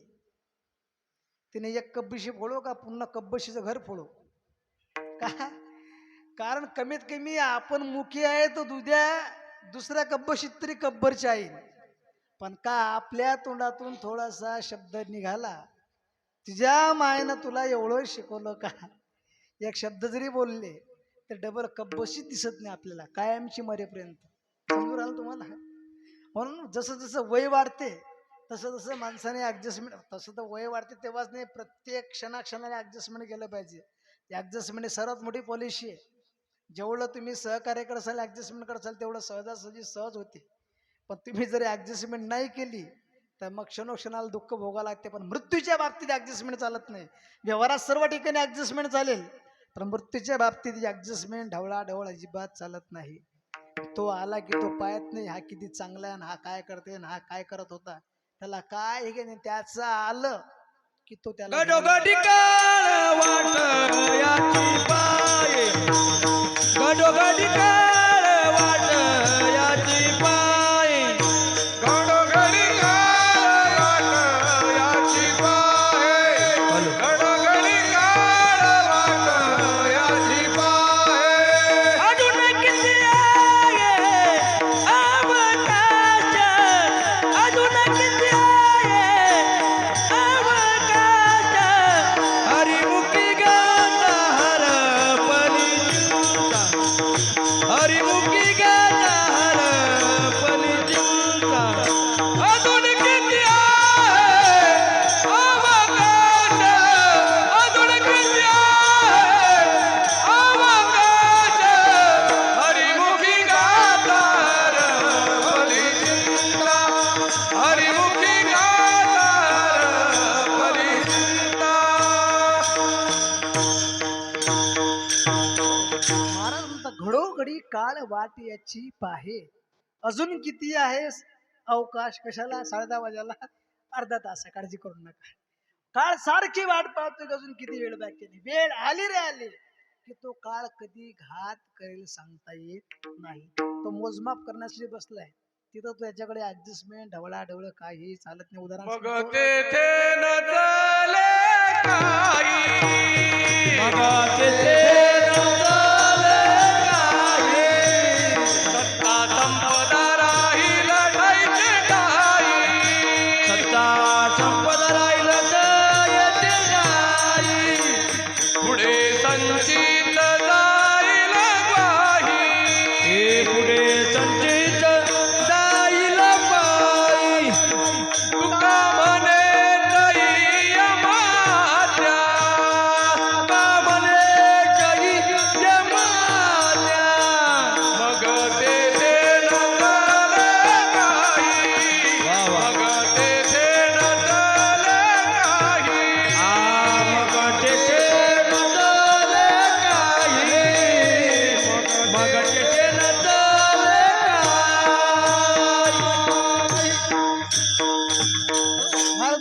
तेथेन चले काय, सत्ता संपदा राहील ठाईचे ठाई, पुढे संचित जाईल ग्वाई, तुका म्हणे तै यम आज्ञा. अर्थात ती घटिका ते काळ आला की कोणाचं काही चालत नाही, किती रुपये असू द्या. मेरू तुल्य पृथ्वी दिदल्या सुवर्ण, नाही काय, एवढी जरी संपदा दिली तरी एक क्षण सुद्धा माणसाला वापस मिळत नाही, नाही काय. इतकं अनमोल असलेलं हे आहे आणि प्रत्येकाला जावंच लागणार आहे, नाही का. बाकीच्या गोष्टी करता येतील पण आयुष्य परत मिळत नाही, क्षण सुद्धाही मिळत नाही, नाही का. आपण पाहिलं मोठमोठ्यांचे उदाहरण आहे. पंतप्रधान ज्यांचा आपल्या जवळच्या लोकांनी सत्कार करावा, गळ्यात हार घालावा, त्यांना माहिती होतं का असं होईल म्हणून, नाही का. जे स्वागताला आले त्यांनी गळ्यात हार टाकला आणि ज्यांनी हार टाकला तो हार कायमचा शेवटचा असावा. कोण होते ते? पंतप्रधान. सत्ता होती, संपदा होती, पण संपलं म्हणजे संपलं, नाही काय. किंवा 5 वर्षाच्या आधीचा आपल्याच राज्याचे कृषी मंत्री स्वर्गीय गोपीनाथजी मुंडे साहेब, नाही काय. सत्ता प्राप्त झाली, केंद्रातलं पद मिळालं आणि आपल्या मातृभूमीत, मातृदेशामध्ये, मातृराज्यामध्ये जाऊन, आपल्या गावात जाऊन आपल्या गावातील लोक आपला सत्कार करणार म्हणून घरी पत्नीसह, मुलासह, गावातील, समाजातील, पक्षातील, नवे नवे महाराष्ट्रातील तमाम जनता स्वागत करण्यासाठी तयार होती. काय झालं? क्षण वापस मिळाला नाही. अर्थात मोठमोठे गेले, राजे संपले, महाराजे संपले, आयुष्य संपलं की त्याला जावं लागते सज्जनांनो. तिथं कोणाची ढवळाढवळ चालत नाही. उदाहरण सांगतो म्हणजे लक्षात येईल. कल्पना करा, गावामध्ये कथा कीर्तन सुरू होती, सर्व मंडळी गावात गेली होती कथेला. एकटाच माणूस घरात झोपलेला होता, कोणीच नाही म्हणून निवांत आपली टीव्ही पाहत बसला. तितक्या टायमात कोणीतरी दरवाजा वाजवला. दरवाजा वाजवल्यानंतर यानं उघडला दरवाजा. म्हणजे राम राम राम राम. कोण कोण म्हटल्यानंतर समोरचा ते मी यम दूत आहे, यम यम यम म्हटल्यानंतर माणसाला किती आनंद वाटते, नाही काय. समजा तुमच्यापैकी कोणाला भेटला असेल तर किती आनंद झाला असेल तुम्हाला. भेटला नसेल बहुतेक कोणाला, कारण तुम्हाला जर यम भेटला असता आणि तुम्ही जर आम्हाला भेटले असते तर आम्ही इथं नसतो, बजरंगबलीच्या पुढे गेलो असतो. राम राम राम राम राम राम राम राम. समजलं ना. हा, तो यम यम दिसल्यानंतर किती आनंद होईल. एबीसीडीतला नाही बरं, त्यानं माणसाने एबीसीडीला M N O P M, तो यम नाही, वरचा यम. तो यम जर तुम्हाला आम्हाला भेटला, त्या माणसाला भेटला, आनंद होईल का हो. त्याला थरकाप सुटला. म्हणलं का रे भल्या माणसा, खरंच यम आहे का तू? म्हणलं खरंच. म्हणजे तुला समजून नाही राहिलं का यम आहे म्हणून? दणका दाखवायचा का? म्हटलं नाही नाही, तू यम आहे पण आला कसा काय घरी माझ्या? म्हणलं कसा काय म्हणजे? अरे मी कोणाची घरी येतो? नाही, कोणाची घरी येतो पण माझ्याकडे कशा करता आला? म्हणलं तुझ्याकडे म्हणजे तुला उचलायला मला? म्हटलं हो. अरे बायको भागवतात गेली. म्हणलं बायको कुठे गेली ते नको सांगू, तू कुठं आहे? मी तुला उचलणार म्हणजे उचलणार. तुला भल्या माणसाचं काय करतो? तुला काय पाहिजे? म्हणलं पाहिजे काय पाहिजे म्हणजे मी काय अधिकारी आहे काय? काही पाहिजे म्हणजे टेबलाच्या खालून करून त्याला भागेन म्हणून? ते काय जमणार नाही. तुला राईट मी 10:30 वाजता उचलणार. म्हणलं रे बाबा असं काय करतो? 10:30 वाजता उचललं म्हणजे काही आहे तू? अरे आता तर कुठे कापसाचे पैसे भेटले मागच्या वर्षीचे, नाही काय, अजून खर्चही केले नाही आणि आता उचलणार म्हणजे कोणती भाषा आहे तुझी? असं काही करू नको भल्या माणसा. यम म्हटलं अरे बाबा मी काही गव्हर्नमेंटचा अधिकारी नाही, सर्वे करायला आलेला, नाही काय. इकून तिकून हिरवी पिवळी लाल नोट दाखवली की ऍडजस्टमेंट करेल. मी तुला राईट 10:30 म्हणजे 10:30 उचलणार. म्हणलं ठीक आहे बुवा, मग आता आला तर चहा तर घे. त्यांना बाबा मी चहाही पेत नसतो. नाही काही लागेल ते सांग. म्हटलं पार्टी बिर्टी मला माहीतच नाही, त्यामुळे काहीच लागत नाही मला. अरे काहीतरी घे. म्हणलं काहीच नको. म्हटलं किमान दूध तर घ्या. यम आहात तुम्ही, वरून आले, नाही काय. पुढे आम्ही तुमचे पाहुणे होऊ तेव्हा कमीत कमी हाताले हात असतात, समजलं ना. आपण जर समोरच्याच्या घरी लग्न असलं आणि त्याच्या मुलीच्या लग्नात जर आपण 5 रुपयाचा ग्लास जर आनंद दिलेला असला आणि आपल्या मुलीच्या लग्नात आपल्याला अपेक्षा असेल त्याने फ्रीज द्यावं, शक्य आहे का हो? तो ते विचार करते की त्यानं आपल्या मुलीच्या लग्नात ग्लास दिला तेव्हा किंमत त्याची 5 रुपये होती, आता या ग्लासाची किंमत 10 रुपये झाली. हा 10 रुपयाचा ग्लास नाही द्यायचा, पतल्यातला पतला 7 रुपयाच्या आतच ग्लास बसला पाहिजे. कोण विचार करतो? अरे ज्यानं आपल्या मुलीच्या लग्नात फाटके कपडे दिले अहिराले, 3 ठिकाणी टोपीले डाग लागेल होते, 4 ठिकाणी शेला फाटेल होता, 25 लग्नात ते साडी फिरल होती कोणती अहिराची. एकूण फाटेल, काठावर फाटेल, बाजूकडून फाटेल, तिकून डाग लागेल, एकूण कुंकू लागेल. ती साडी जर समोरच्या बाईनं आपल्या घरी लग्नात अहिरात आली म्हणून का आपण काय दिले, लग्न झाल्यानंतर माहेश्वरी साडी नेसून देणार का घरी जाणार त्यांना? नाही नाही नाही. आपली तीच सोय असते. तिनं 200ची आणली, आपण 100ची साडी आणतो रस्त्यावरची. घे बापा, खुश, तू बी खुश आणि मी बी खुश. हाताले हात. तर हा म्हणला बाबा, तू जर मला इथं जर दूध नाही घेतलं, चहा नाही घेतला, तर उद्या वर कसा पाहुणचार करशील माझा? कारण वरचा पाहुणा पाहुणचार फिक्स आहे, नाही काय? मारी ती झोडी ती तोडी ती निष्ठूर, यमाचे किंकर बहुसाल. हा, त्याचा पाहुणचार फिक्स आहे. मारणं, झोडणं, तोडणं. किमान दूध तर घे. वल्लाकडा दूध घेत नाही, पण तू जास्तचा आग्रह करू राहिला तर ठीक आहे बा, आण थोडंसं दूध. कारण तसे आता 20 मिनिटं वेळा दूध घ्यायले, तुला 20 मिनिटात काय करायचं ते कर. हा माणूस घरात गेला, मस्त दूध तापवलं, गॅसवर ठेवलं, परत यमाला भेटायला आला. यम भाऊ, बोला ना, तुम्ही मला उचलायला आले, ही गोष्ट खरी आहे, पण तुमच्याकडे काही पुरावा आहे का लेखी? उद्या कुणी कोणाच्या घरात धाड टाकते सांगताय मी CBIचे अधिकारी आहे. तसं नाही, तू खरंच यम आहे, तुझ्याकडे मला उचलण्याचं काही आहे का लेटर गिटर? लेटर म्हणजे डायरेक्ट केंद्रातूनच आणलंय. तर यादी काढली, तुझी एकटाच नाही, 100 लोकांना उचलतो मी आज. तर यादी काढली, ते 100 लोकांच्या नावाची. 1 नंबरला याचं नाव होतं तुकाराम सकाराम गोडबोले, 10:30 वाजता. ते वेळ त्यांना पाहिले, म्हटलं बापरे खरंच आहे हे. म्हटलं मग खरंच म्हणजे 10:30ला तुला नेणार, 1 नंबरला तुझंच नाव आहे, आणि आजच्या तारखेत 100 लोक मला न्यायचेच. माणूस बावरला, त्याने विचार केला की यादी तर आहे याच्याकडे 100 लोकांची, 10:30 पासून नंबर सुरू होतात, तर 12 वाजता शेवटच्या माणसाचा नंबर आहे. कोणाचा? 100व्या माणसाचा 12 वाजता नंबर आहे. आता 10च वाजले. जर आपण CM PM ला जर फोन केला, गृह खात्याला फोन केला, कलेक्टर बिल्टर सर आपल्या हातात, लोक सांगतात ना आपले हात दिल्ली लोक आहे, असतात प्रत्येकाचे 1.5 फूट, पण भाषाच ते बोलायचे. आमचे पोलीस स्टेशन लोक, आमचे खासदार, आमचे CM, आमचे ते PM लोक हात आहे. त्याने विचार केला, आपण एवढा मोठा माणूस आणि साधा शुल्लक गेम आपल्याला बनवा बनवी करते. 2 घंट्यात तर आपण दिल्लीला जातो, नाही काय? 2 घंटे वेळानं, 2 घंट्यात काहीतरी ऍडजस्टमेंट केली पाहिजे. त्यानं काय केलं, डोकं लढवलं, त्या दुधामध्ये थोडीशी भांग टाकली, ते भांग्याचं दूध त्या यमदूताला दिलं.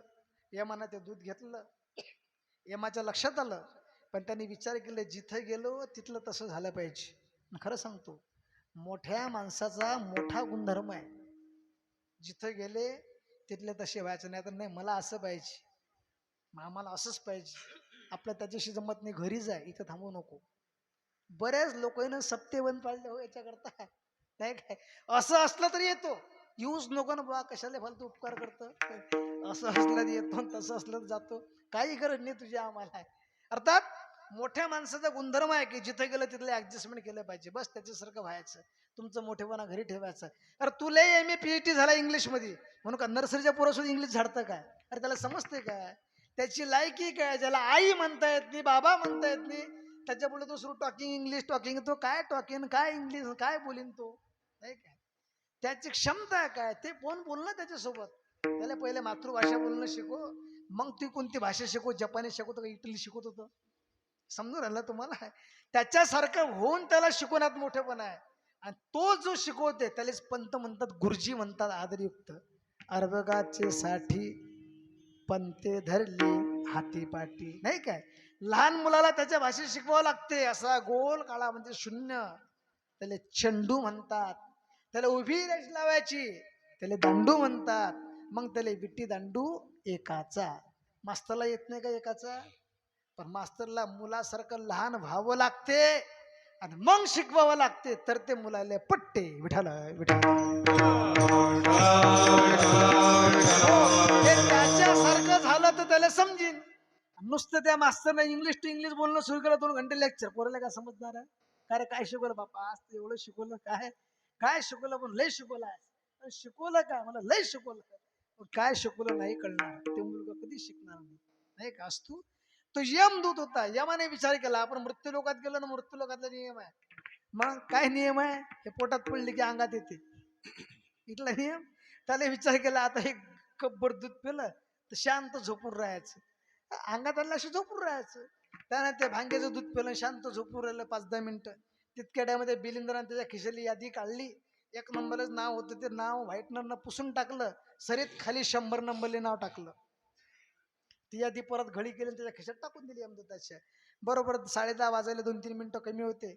यमदूत शुद्धीवर आला. त्याला म्हणला, का रे माणसा, असं तू काय केलं रे? मी 15 मिनिटं शांत झोपलो गड्या. नाही तर मी कधीच झोपत नाही. ड्युटी जॉईन केल्यापासून झोप माहीतच नव्हती मला. पण तुला काय पाजलं की मी झोपलो. हा, तो माणूस हसत जाय. त्याला वाटलं की आता हे यमदूत इथून 10:30 पयालं की आपण 1.5 घंटा दिल्लीला चाललो जो फ्लाईटनं, स्पेशल विमान नाही काय. फोन घेऊन लावून तो रेडीच होता. पुढची सरी यंत्रणा कार्यान्वित केली होती. पण तेवढ्या यमदूत म्हणला, गळ्यात तुला काहीतरी माझ्यावर उपकार केले की तुझ्यामुळे मी 10 मिनिटं झोपलो.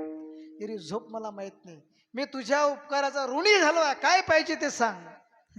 तो म्हणला, ज्या रस्त्याला त्या रस्त्याने वापस जाय. ते म्हणलं, तेवढं सोडून दुसरं काही माग. मला दुसरं मागून करू काय? अरे मला जर मरण येतच असेल, तुम्हाला लाखो रुपयाची संपत्ती दिली तर फायदा आहे काय त्याचा? नाही, मला काहीच नको. त्याला माहिती होतं की यादी आपण बनवून टाकली, उलटी केली म्हणून. तो म्हटला, बघ तू जरी मला काही मागत नाही, पण मी बी यमदूत आहे. कोणाच्या ऋणात राहत नाही. पार्टी खाण्याची मला सवय नाही. तुझ्या उपकारात मी राहणार नाही. तुला मोबदला दिल्याशिवाय गपचूप बसताना काय पाहिजे ते माग. हा म्हटला, काहीच नको. तो म्हटला, काहीतरी घेतल्याशिवाय मी सोडत नाही. काहीतरी तुला द्यायचं ते देतोस, तू फक्त माग. काय हवं ते माग. तो म्हटला, नको. हा म्हटला, ठीक आहे, तू मागत नाही, मी प्रसन्न आहे ना. मी तुझ्या ते उपकार करतो तुझ्या ऋणातून मुक्त होण्यासाठी. मग ठरल्याप्रमाणे आपली जी 100 लोकांची यादी होती, त्या 1 नंबरला नाव तुझं आहे. बरोबर आहे. मी तुला राईट 10:30 वाजता उचलणार होतो. पण आता एक काम करतो, यादी उलटी वाचतो. पण म्हणतो यमदूत. कोण आले? गोड बोलेले. का? त्यानंच ते नाव टाकलं होतं 100 नंबरले. कोणाच्या हाताने टाकलं होतं? स्वतःचे. 1 नंबरचं नाव त्यानं काढलं, 100 नंबरला टाकलं शेवटी खाली. त्याला वाटलं 99 उचलेपर्यंत आपण दिल्लीला पोचू. दिल्लीला पोचलं म्हणजे मृत्यू येणार नाही काय. पण त्याचा समज होता की हे 99 लोक उचलेपर्यंत 1.5-2 तास आपल्याकडे आहे. त्या 2 तासात आपण काहीही करू शकतो. पण एक क्षण वापस मिळत ते 2 तास दूरची गोष्ट आहे. विठाला विठाला आता संपलं म्हणजे जावंच लागतं. तो म्हटलं, मी तुझ्यावरती प्रसन्न आहे. मी आधी उलट्या पद्धतीनं वाचतो. पहिले 100 नंबरचा उचलतो, मग 2 नंबरचा उचलतो. स्वतःच्या हातानं स्वतःच्या मृत्यूची वेळ लिहिली. मला एक सांगायचं की ज्याचं संपलं त्याला जावं लागते. जाणं हे निश्चित आहे. फक्त जात असताना असं जीवन जगत गेलो पाहिजे. तुका म्हणे, एका मरणीची सरे, उत्तम चिवरे कीर्ती मागे. नाही काय. नाजुकराव हो आपल्यातून निघून गेले, पण त्यांची कीर्ती अजरामर झाली. अशा पद्धतीनं जावं. विठाला विठाला जाणं हे लागूच आहे. मराव हे प्रत्येकाला लागते. पण मरण येण्याच्या आधी आपण असं जीवन जगावं की आपल्या जाण्यानं लोक रडले पाहिजे. नाही, कबीर महाराज सांगतात, कबीरा जब हम पैदा हुए, आम्ही जेव्हा जन्माला येतो तेव्हा जग हसे हम रोए. जग हसते. नाही का. आईला आनंद, बापाला आनंद, मुलांना आनंद, भावाला, शेजारच्या सर्वच लोकांना आनंद की घरात मुलगा जन्माला आला की मुलगी जन्माला आली. पण ती एकटंच बाळ रडत असते. नाही काय. त्याच्या यातना त्याला माहिती असतं. त्या यातना भोगता भोगता ते रडते. पण कबीर महाराजांचा जन्म असा आहे, ठीक आहे, पण मरताना असं मरावं की हम हसे जग रोय. नाही काय. सहज आपण निघून जावं आणि जगानं रडत बसावं की आमच्यातून गेला. नाही काय. असंच मरण यावं. कसं की आपल्यानंतर लोकांना आपली आठवण यावी. तुका म्हणे, एका मरणीची सरे. आणि तेच निमित्त उत्तम चिवरे कीर्ती मागे. ते कीर्ती रूपाने आज आहेत. म्हणून त्यांच्या स्मरणाच्या निमित्तानं भागवत सप्ताह आहे. विठाला विठाला.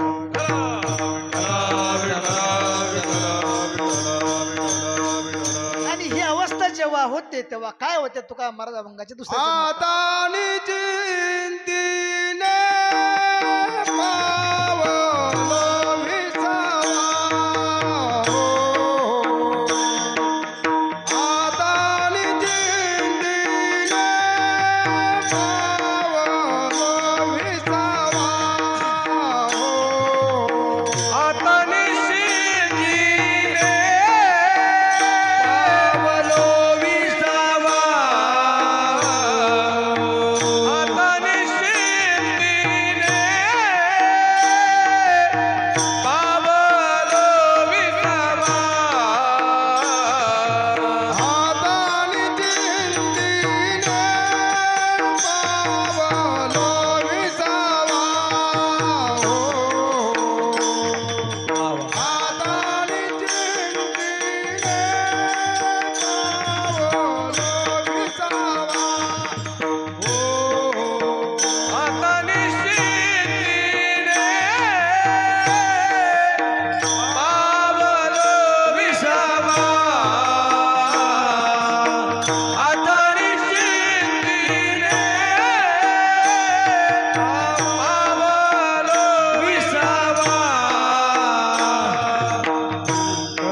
महाराज म्हणतात, आता निश्चिंतीने पावलो विसावा, खुंटलिया धावा तृष्णेची तृष्णा संपली, नाही काय.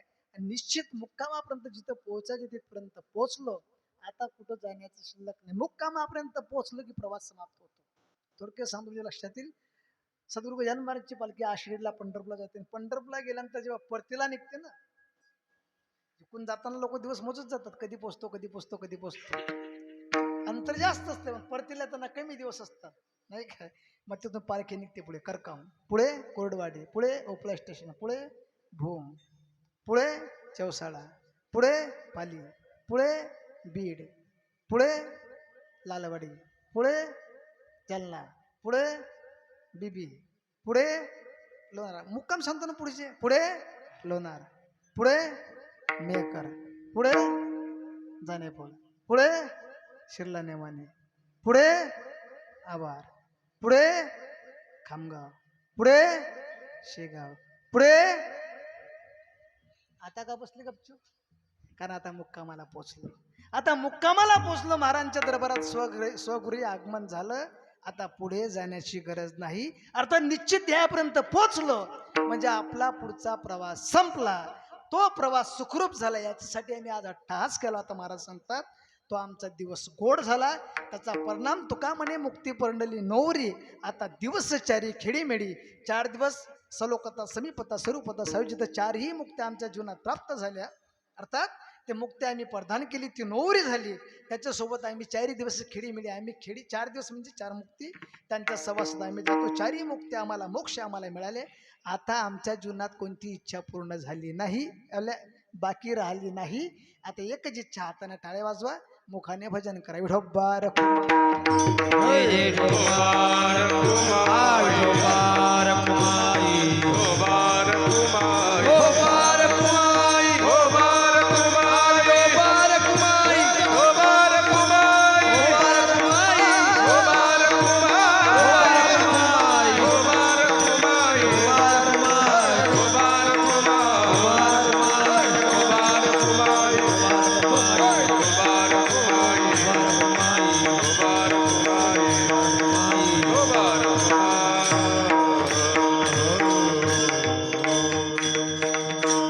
साठी केला होता अट्टहास. शेवटचा दिवस गोड व्हावा.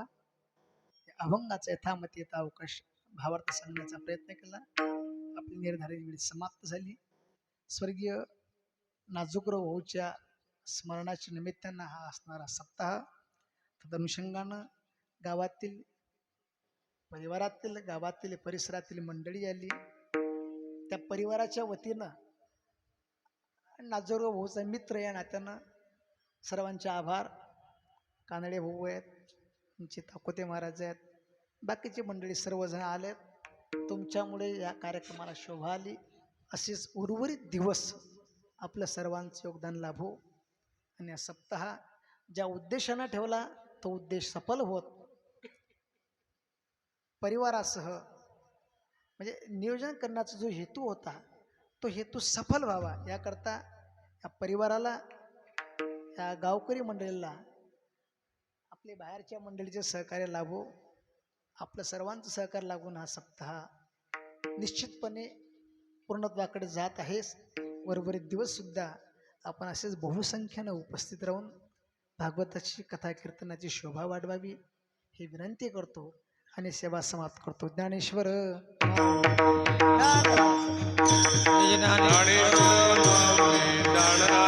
माऊली ज्ञानेश्वर ज्ञानेश्वर ज्ञानेश्वर माऊली ज्ञानराज माऊली तुकाराम ज्ञानेश्वर ज्ञानेश्वर ज्ञानेश्वर माऊली ज्ञानराज नामस्मरण गजाननाचे गण गणात भूते अखंड चिंतन गजाननाचे गण गणात भूते नामस्मरण गजाननाचे गण गणात भूते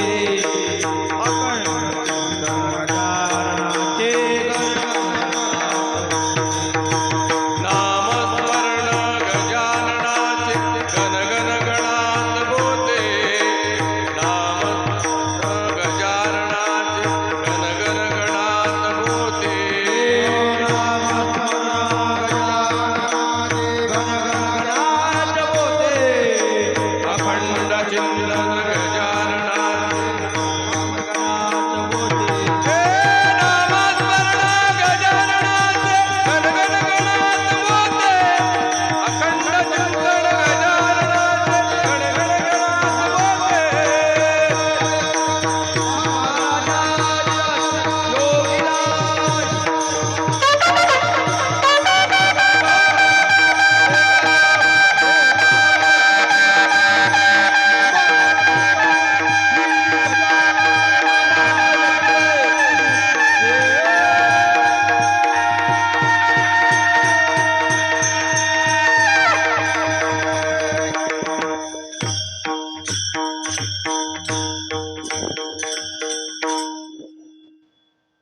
झालेली सेवा श्रींच्या चरणी अर्पण करू. काही चुकीचं बोललो असेल ते वाचिक दोष म्हणून सोडून द्या. जे बरोबर